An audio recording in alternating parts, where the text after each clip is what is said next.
Hello, everyone. Welcome to the Horror Room. I'm Travis Bruce, and listen, we're back with part 2 of our interview. Listen, with an amazing author, Richard Weber. And if you haven't watched part 1, please go and check that out. Listen, got some good stuff going on. Richard, welcome back to the Horror Room.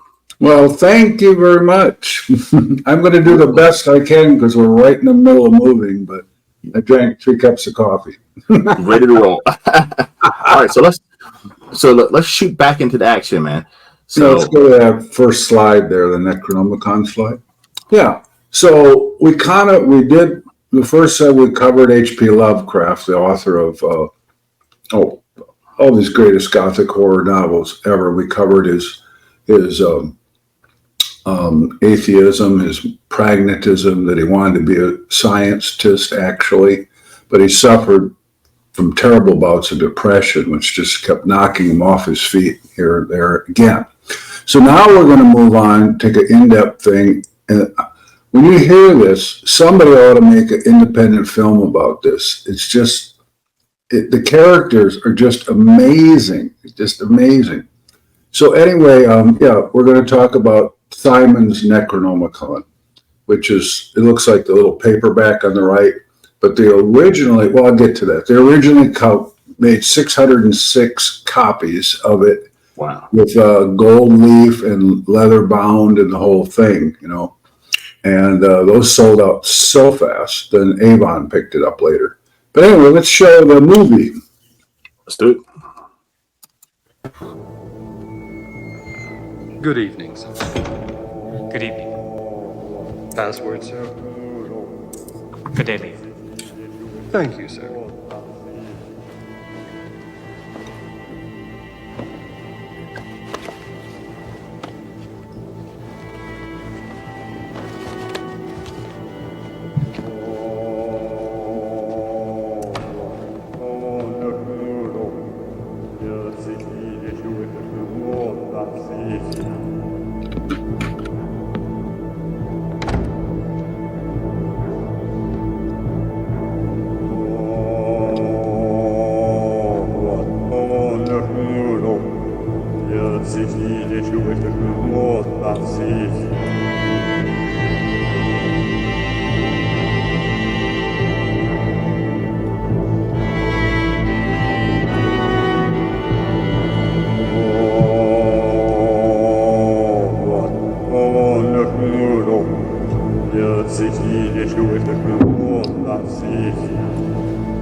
Please, come forward.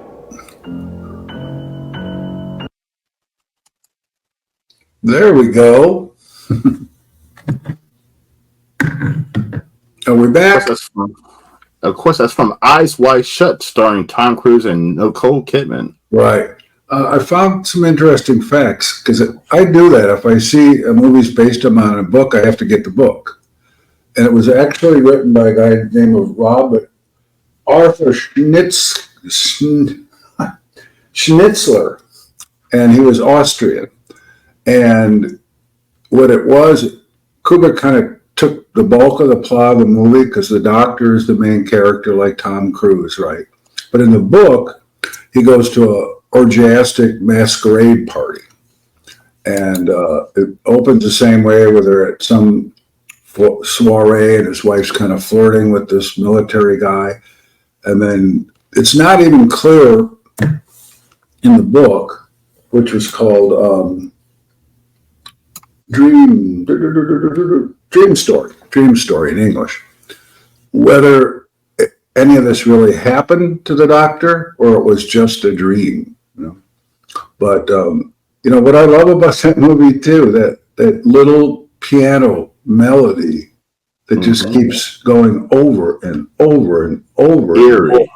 It's eerie. It just, even if you just showed a dark street and you play that, something's wrong in Denmark, right? Yeah. So it's pretty interesting. I don't know I went to Venice and it's kind of creepy. It's so old and you're walking around. You can almost imagine one of those carnival mask person's going to come out from behind the next corner or something like that. I don't know why they don't set more movies there. They did a good one, I remember, with Donald Sutherland and this woman, and there was something about an adopted little girl and like a red raincoat kept showing up in Venice when they were there. And it was really a very scary, frightening movie too. So anyway, I just wanted to set the mood. Yes. So anyway, let's go to the next slide.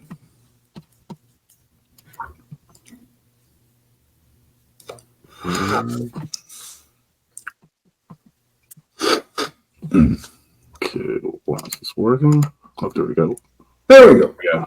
Yeah, so like I said, the birth of the Necronomicon that's on every bookshelf in the world was actually in the 70s in Brooklyn, New York. And we kind of covered all the weird stuff that was going on, that Rosemary's Baby came out in 68, and this Warlock occult shop, which is all this comes from, was founded in Brooklyn.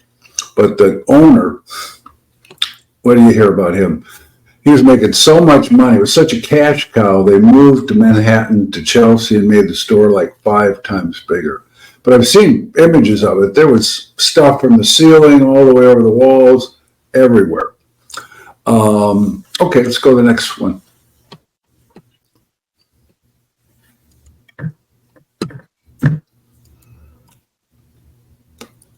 Okay. Alrighty. There we are. So let me run through the timeline again quick. So Simon claimed, or Peter Levenda, that he found the Necronomicon in 1972. Okay. And what's weird is, well, let me run through the other timeline. 73, The Exorcist was released, and that just took the whole world by storm, right? They were lining up blocks. Huge. Then in 76, the Sam murder started happening. And then in July of that year, Berkowitz was finally arrested, and they kind of wanted to close the case, okay? Then, because we got to get into magic and the esoteric, because that's what this is all about, right? But, Crowley didn't form, but he kind of took over as Grand Master of the Ordo Templi Orientis, right? And after Jack Parsons, the rocket scientist that was head of the OTO's Pasadena Lodge, that was the only existing lodge in the whole world at that time. The OTO just kind of went right down the tubes after Crowley died, right? And so this guy in the robes there, that's Grady McMurtry. He took it over, got the mantle from Jack Parsons, And did you see the movie on Showtime that Ridley Scott did, Strange Angel? I did see Strange Angel, yes. Yeah, well, that's what I'm talking about. And that was actually pretty accurate. I don't think the part about Betty's father being a child rapist or any of that was in there. But the fact that that Jack had married Betty and then ended up in the sack with her younger sister, and then who comes to the front door one day but L. Ron Hubbard, founder of Scientology, and he's just so charismatic. There were all these bohemians, dancers and strippers and poets and artists, all because he put an ad up saying minimal rent, only bohemians need to apply, because he wanted to fill up this mansion, But yeah, so he ended up sleeping with Betty, who was 16 at the time, and her older sister ended up shacking up with L. Ron Hubbard. Did you ever hear the story how Hubbard did bamboozle Jack Parsons? No. Well, Jack had considerable bit of money because he was getting these government contracts for defense, and back then, like, $100,000, like $1 million almost, Went a long way. Yeah, it went a long way. So he was doing that. So Ron, good old charismatic Ron, said, well, I've got a great idea, Jack. We're going to buy these yachts, and we're going to get them around, or we're going to resell them for a big profit in Florida. So Jack gave him $10,000, which was an enormous amount of money back then. And Hubbard and Betty took off for Florida. Well, they never even bought one yacht. And finally, Jack got wind of it. So he got on a plane. He went out to, well, it's funny. There's a famous letter, because Jack never met Aleister Crowley, but they were corresponding, right? And Crowley kind of thought him as, reviving his whole church and his belief system, right? But there's a letter where he describes Hubbard as probably the most magical, open-minded person I've ever met and all this. And Crowley responded, I think you're being duped by Obama's con man, and Sheraton and I would get rid of him out of your life as soon as possible, you dolt. So I bet everybody could see it. Well, not really. I guess Hubbard was, they say he was a fantastic storyteller. They would all just sit around and listen to these glorious things that happened to him in the Navy, which never, of course, happened. He made him sound like he was like John Kennedy with the PT boat and, storming the beaches of Normandy and everything, even though he was in the Navy. So anyway, that's that. So let's go to the next slide.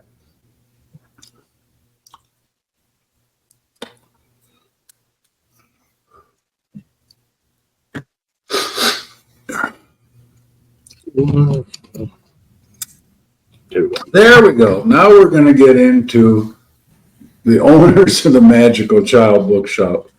This would make a great movie. So the Warlock Shows and Ed Brzezinski, if you can see him in that smaller picture there, the guy with the long blonde hair, right? Mm-hmm. And this is Herman Slater on the right. Okay, and Slater actually was the publisher of the first Necronomicon book that I said was in hardcover, right? But I'll get into it. But this is how Lavinda described Slater. He was Jewish. He was probably about maybe 55 then. And he was very, very gay. And so was his partner. Now, I don't have anything against gay people. My son's gay. But these guys are real characters, totally off the wall. Herman would sometimes come into the shop dressed in taffeta and a boa with earrings and makeup and a woman's wig and everything. And he had a nickname called Terrible Herman, because he had a motto. He would say, if you wanted it and we don't have it, you really didn't want it. It was a great sentence.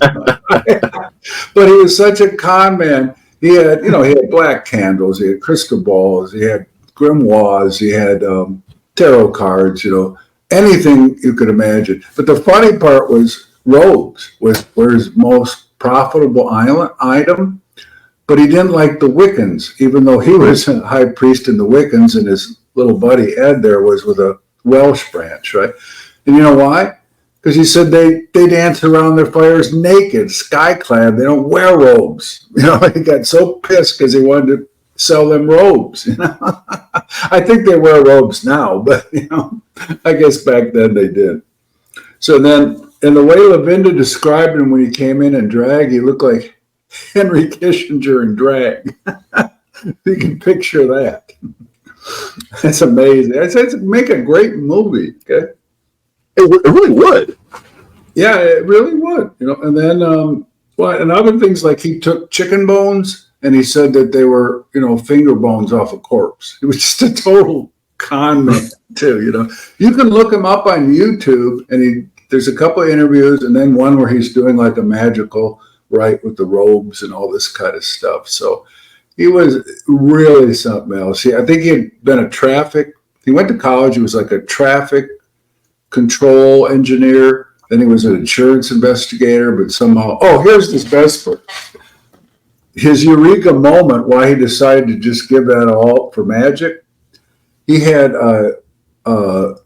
bone tuberculosis, which has kind of been totally done away with. But he was in like a 300-pound cast for like 6 months, right? And he said that, he couldn't get up, he couldn't walk, nothing. One morning he woke up and he was across the room sitting in a chair. So his conclusion was that somehow meditating, he levitated himself to the chair. I mean, I guess it never dawned on him. The orderlies and the nurse set him in the chair to get him out of bed. But that was why he decided to give up secular life and do this. So these people are pretty off the wall, to say the least. Now, at the back, they had a room behind a black curtain. And well, at that time, the shop, anybody who was into the occult, avant-garde stuff went to that shop, So you had various Wiccan groups that went, and you had the OTO people, right? Ceremonial magicians, avant-garde, like Village Voice reporters, and some rich people too, because it was just, amazing for them to get into this scene, something exciting and different, right? But anyway, there was a black curtain back there, and Peter Levinda, I think you can go to the next slide.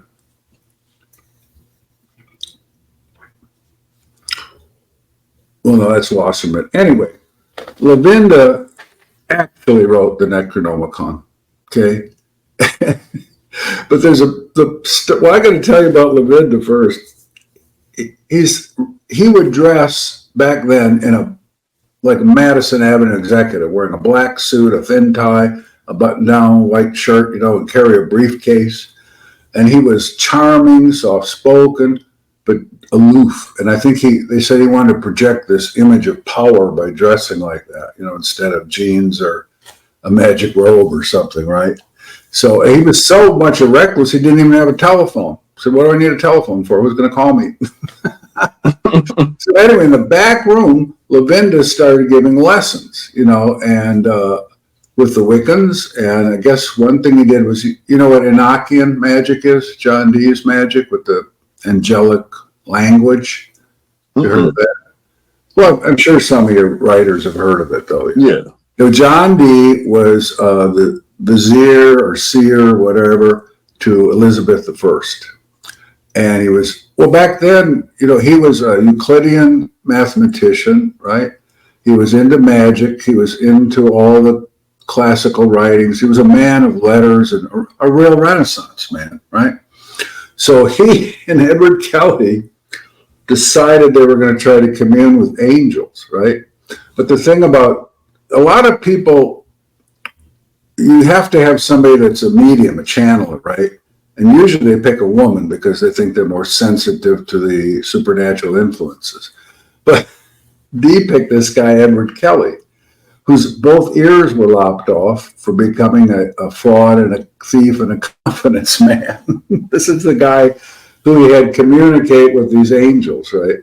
And he would dictate and write all these. I mean, if you look it up, there's tables and charts and everything.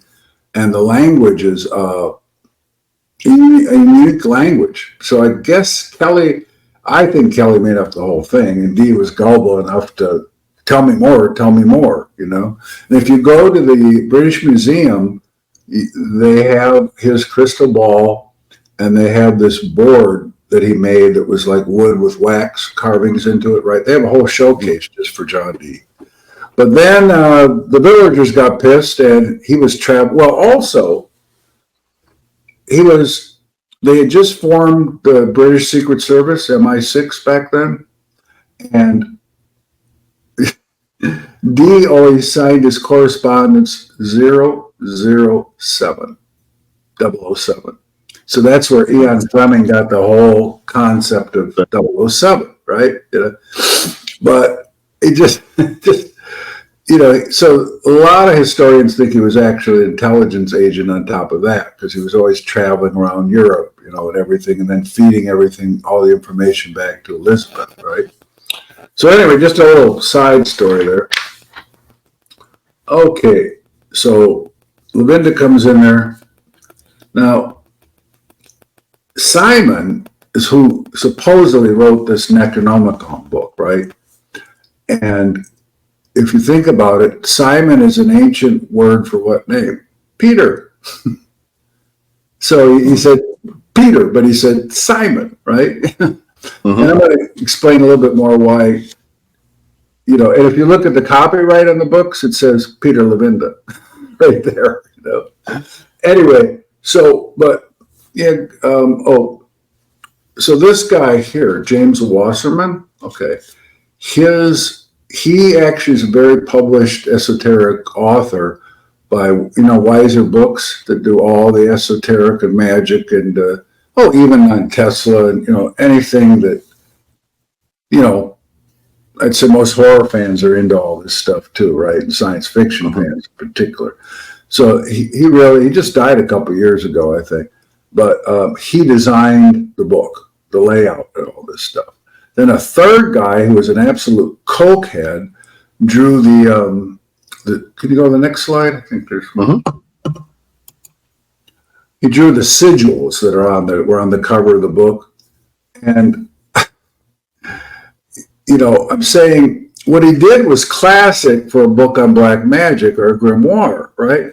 Because the famous Lesser and Greater King of Solomon that has all the 72 demons and all that wasn't written by King Solomon, and there's no historical or archaeological evidence that King Solomon ever even existed, and they can't find any proof that Solomon's temple existed. They thought that where Megiddo is, famous Megiddo from the Apocalypse, they thought it was supposed to have like 3,000 chariots and 300 horses and all. They couldn't find any evidence of any horse remains anywhere. And if that was where stables were, you'd find some horse bones, even though it was a long, long time ago, right? But no, it's been promulgated with this and kind of by the Jewish people too, because there's absolutely no proof that there was a King David who had a son named Solomon, anything like that. So I think we talked about, did we talk about we talked about Solomon and the other one. How this guy came to him and said he's possessed by a demon because somebody's sucking his thumb at night. So, Richard, another question for you. Why do you think that us as human beings, why do you think we are so easily able to fall into scams or trickery? Is it because, is it almost like the religious thing where we need to believe in something higher? Oh, I think so, don't you? I mean, there's not that many. A lot of atheists have kind of made science their God. Wouldn't you agree?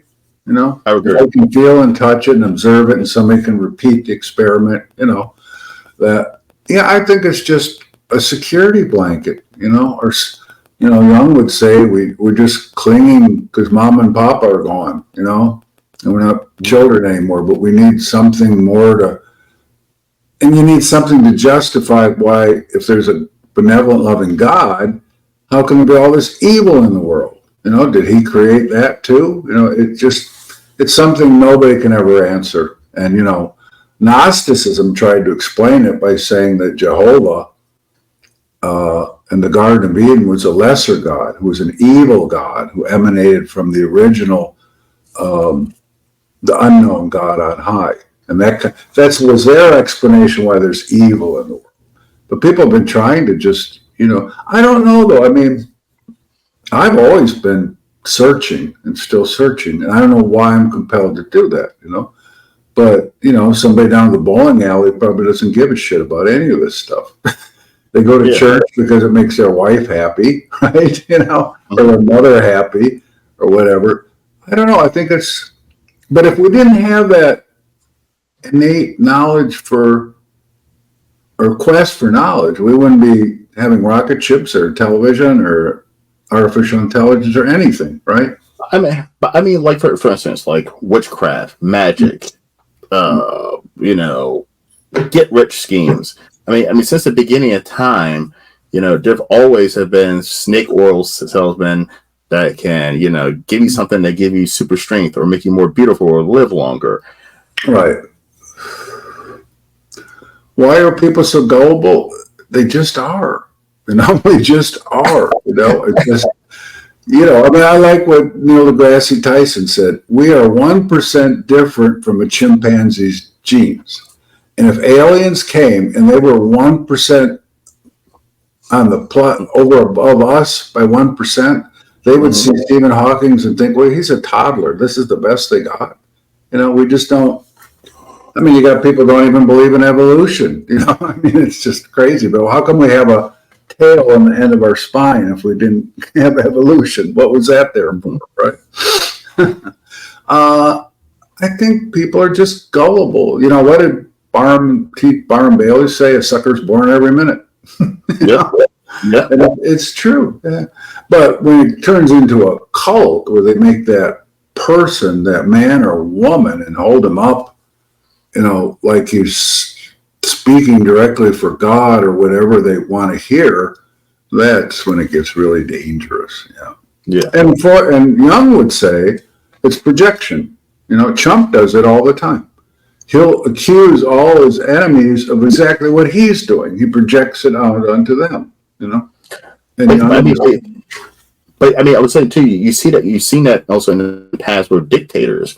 I mean, you've seen it with Adolf Hitler, and you've seen it with even like Osama bin Laden, and you've seen it with radical dictators as well. Oh, sure. There's now they call it radicalized, right? These kids on the internet see this and that. And I mean, I can understand it when you're 16 to 21 that you're a little bit more subjective to it. But why somebody that's been around for a while? Well, they're missing something in their lives. And like I had said, the biggest mistake you can make is to assume everybody's as intelligent as you are. Most of them are way below your intelligence. I forget who said it. If you're in a room and you're the smartest person, get it. You don't belong in that room. You should be in there talking to equals, right? Yeah. Mm-hmm. So I think that's the answer, just human nature, But why some people are so gullible that they'll actually buy. Well, my wife, previous husband, was a millionaire, and she kind of traveled in the hoity-toity circuit of Dallas, right? And she made a friend with this this lady, just call her Joan, and she married this Turkish guy. Well, he's in prison now. He was selling something called black water that could cure everything, like snake oil. And he was getting people to invest in the company. Of course, he was taking all the money out of the company, but the feds caught up with him. Well, this guy was such an idiot. He was on release and he had an ankle bracelet. He didn't even cut it off. He went to the airport. By the time he got there, they scooped him up while he was at the airport. And where was he going? To go see his brother in Canada. Like they would never figure that out, would they? And then he got added onto his sentence because, they tape all the calls in federal prison. And he was trying to put some more schemes together while he was in prison on the prison phone. But that's a reason. I mean, it was literally snake oil he was selling. Well, Richard, I'm going to tell you a real life situation that I ran into just a couple of days ago. So I was in the ER in the middle of the night because I thought I was having a heart attack, but I wasn't.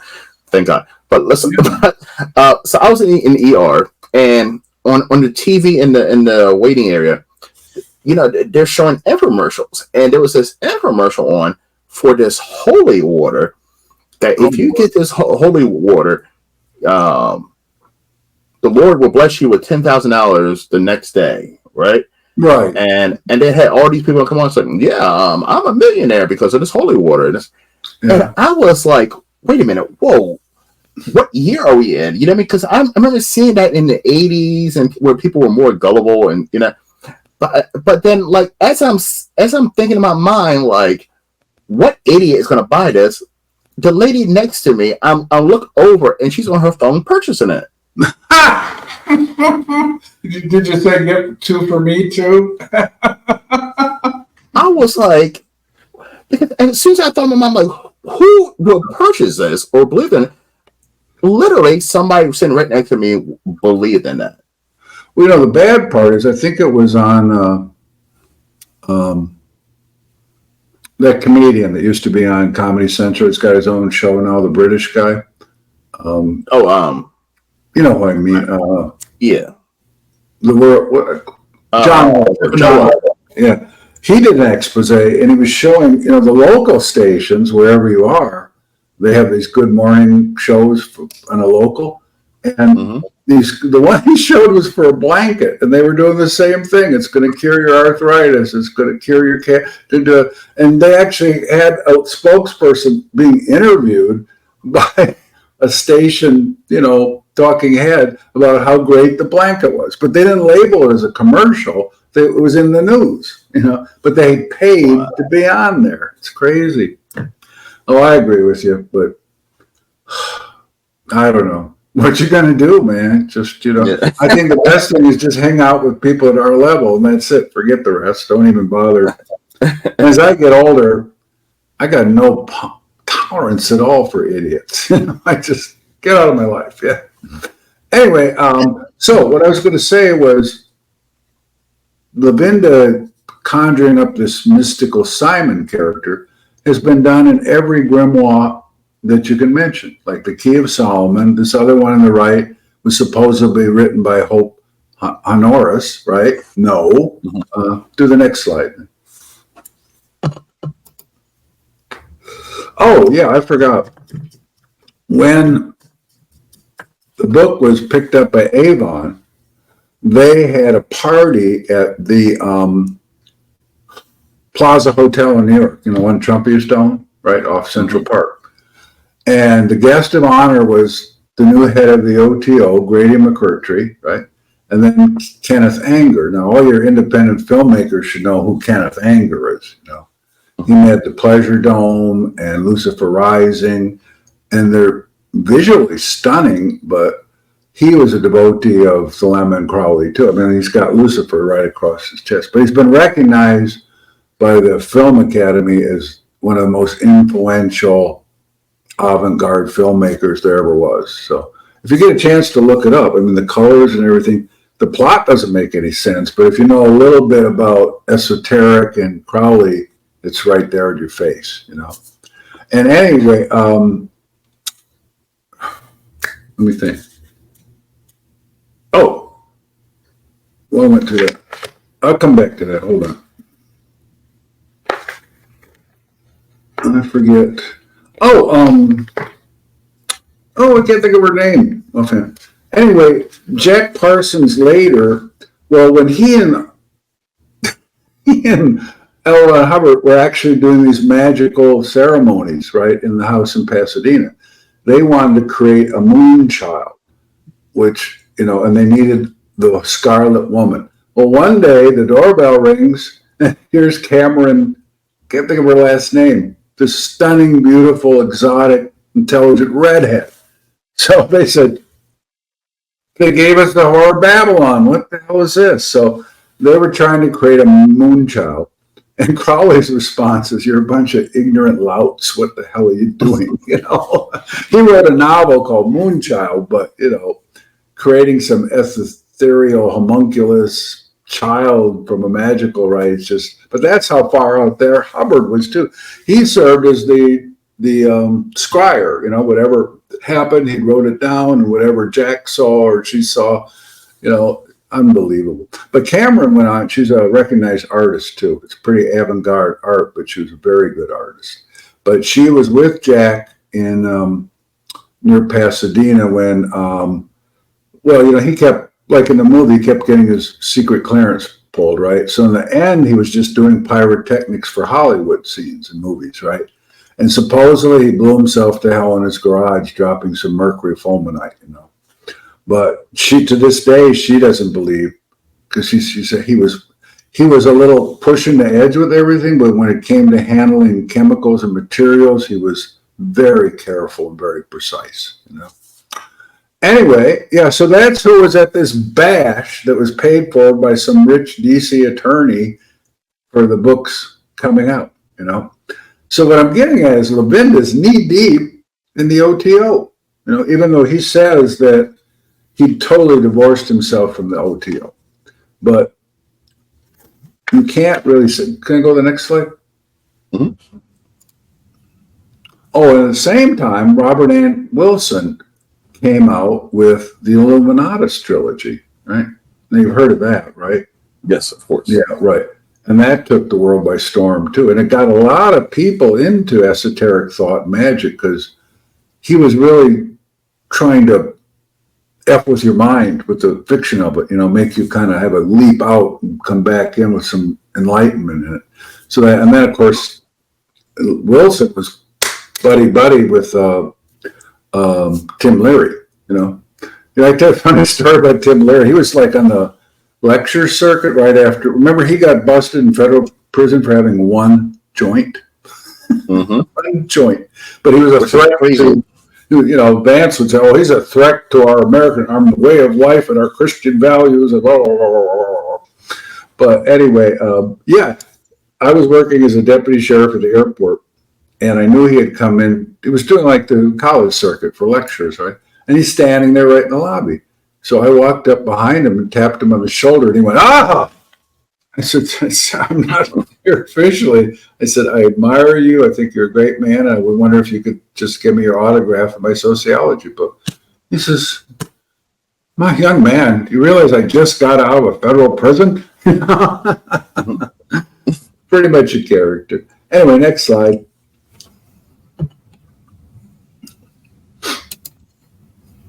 So, what I want to get into now is that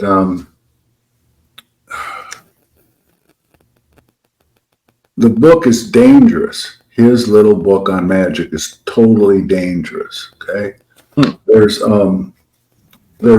with real magicians who know what they're doing, whether you believe that they can actually conjure an angel or a demon, or they're just imagining an archetype and the shadow self, as Jung would say, or not. There's steps that you have to take.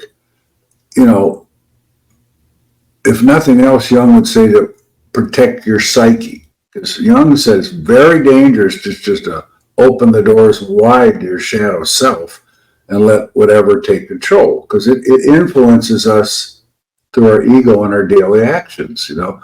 So it's good to explore it, but Jung would say very carefully and with the guidance of a therapist, you know.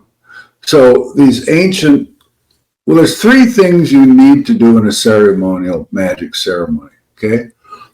First, they draw this circle to protect them, and they stand within the circle at all times. That's their protection. You put all these archangels in Hebrew, names of God, everything around the circle, right?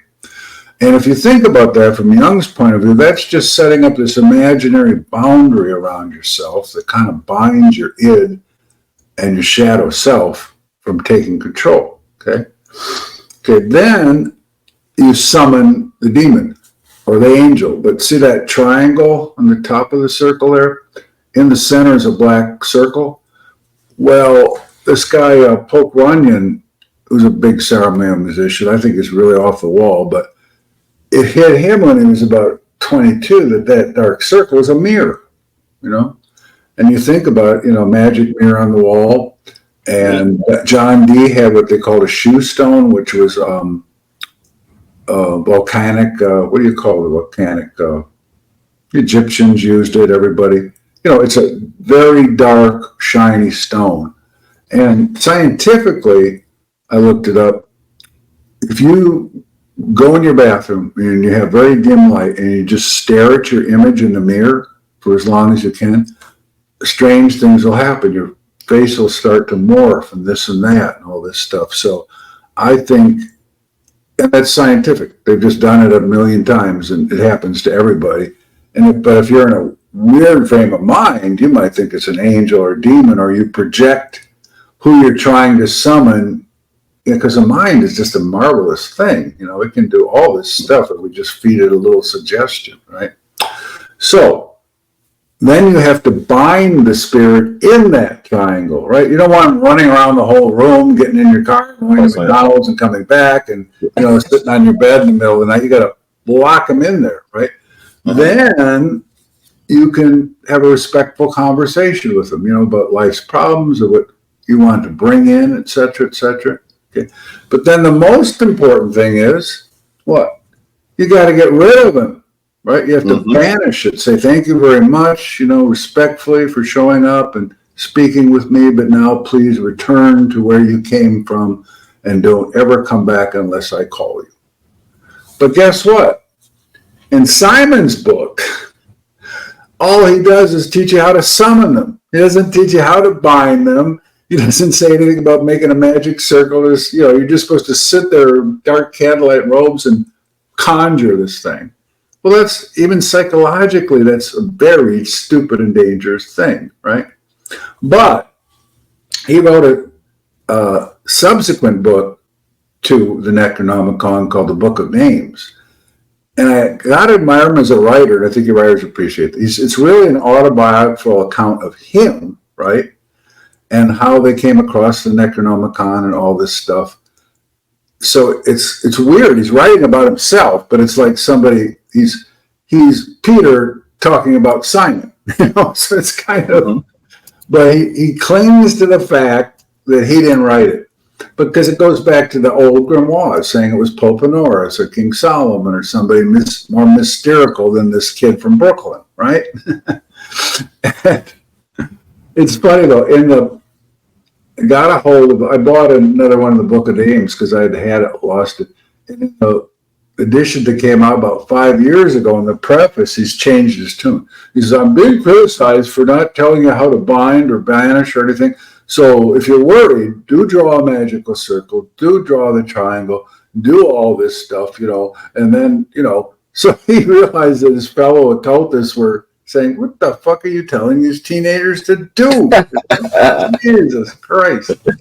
And then he put a caveat. Now, and then I guess the lawyer said, but if you are anyway unstable in mental health or your mind, please don't even read this book. So it's like the legal department said, whoa, Jack, whoa. Well, that famous Memphis 3 trial, where the 2 boys supposedly killed these 3 boys and then each served like 25 years. And then, I forget, Johnny Depp was a big one in a lot of media coverage, and they said that it was just satanic panic and they got released.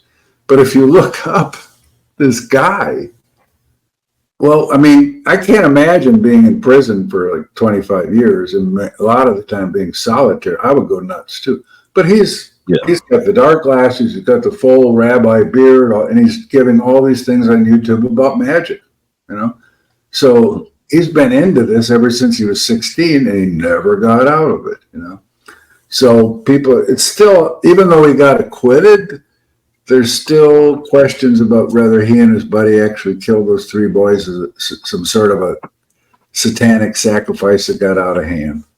But you can. I can't think of his name right now, but ask me later. I can tell you. So that's pretty interesting. See, you summon an angel and a demon, and this guy Justin Sludge, who has this show on YouTube, Esoterica, says, "Well, why don't you just invite the lion, the tiger, and the rhinoceros into your house and just see what happens." Let's see what happens. Yeah. Let's just see what happens, guys. Okay, pass me the joint. Let's see. And then he said, drawing the magic circle and using all these things from the lesser key of summit won't work because those are solar gods, My gods are Sumerian and they're moon gods, and they precede all the known gods by thousands of years. I mean, bullshit. So anyway, what was I going to say? So anyway, that's called, nonetheless, Goetia, which is from the Greek, and it's actually, I can't pronounce the Greek, but it's like the sound of howling, or a beast crying or something like that. So it's got a very dark name to it anyway. But I see all over Facebook, I'm having trouble with my studies. Which demon should I summon. And I see other people say, oh, I summoned Beelzebub or Papillon. He's helping me enormously, you know. Like you said, talk about gullible people. You know? I mean, it's just crazy. You know? And I'm not knocking. I like magic, but I just, you know, I've studied it. I've tried doing, you know, the thing where you say Raphael before me, Michael to my right, Gabriel behind me, Uriel, you know, Metatron above me, you know, just for the heck of it, and see what happened. And nothing happened, of course. You know, it's kind of like people, I'm not bashing people, but they pray, and what they prayed for happens, and they say, oh, God just looked down on me out of these billion people, and he granted my wish. It's just wishful thinking, you know. But it really is. But it goes back to what we were talking about earlier. Yeah. But Young would say, and Robert Anton Wilson said, try this experiment. Next time you're downtown in a big city and you're leaving your hotel, say to yourself, by the time I get done with this walk, I'm going to find at least $2.50 in change. And you will, because you told your mind not to look up, but to be constantly looking for the change, right? It's just a psychological trick you play on yourself, you know. But I don't know, people are just, oh, I forgot, there's more about Peter Levenda. When he got out of high school, well, the Greek Orthodox Church at the time, it was like the height of the Vietnam War, right? And apparently Levenda had a low draft number, you know. I was lucky, I had 350, but I joined ROTC just to cover my butt, you know. I didn't want to go to Vietnam.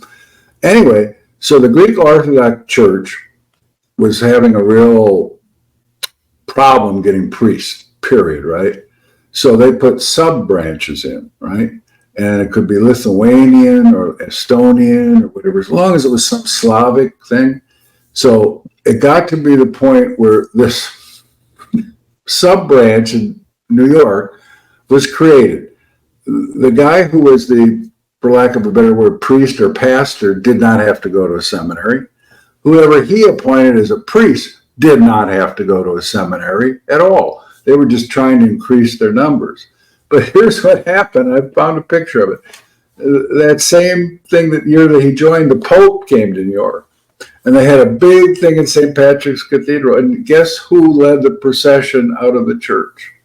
Peter Levenda and his 19-year-old buddy, all dressed in the Greek Orthodox thing with the hat and the cross and everything. The guy's a real character, is all I could say. He never admits he did that as a draft deferment, but I'm sure he did. So. Most definitely. So what he says in this book is that, and this is true, there were two guys who were going around to Yale and all the universities stealing rare books, right, and then selling them. Well, the FBI got on to him and arrested him.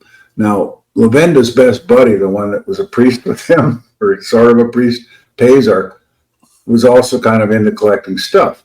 And his story is that his buddy got some stuff they stole, but the FBI never got a hold of it. And they were rummaging through it, and they found this cardboard box.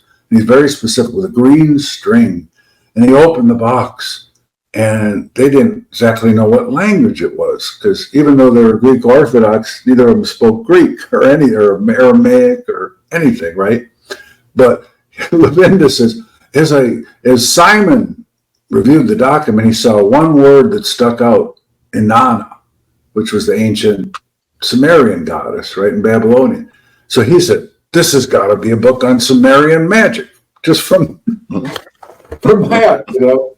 And scholars have looked at it, and his book is a hodgepodge. It's like he went to Encyclopedia Britannica in the library, because it's got Babylonian gods, it's Akkadian gods, Sumerian gods. Just cut and paste it. Just cut and paste it. You pasted stuff off of ChatGPT or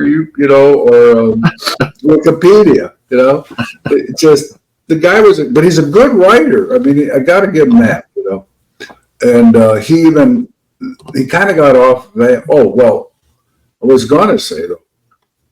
He said he divorced himself from all this hocus pocus stuff, you know. But years later, he wrote a book. I think it was The Dark Lords. And guess who are the two main figures in there? Aleister Crowley and Kenneth Grant. Now, Kenneth Grant, have you ever heard of him? He's a Brit. He was the secretary to Crowley in his last 2 years of life.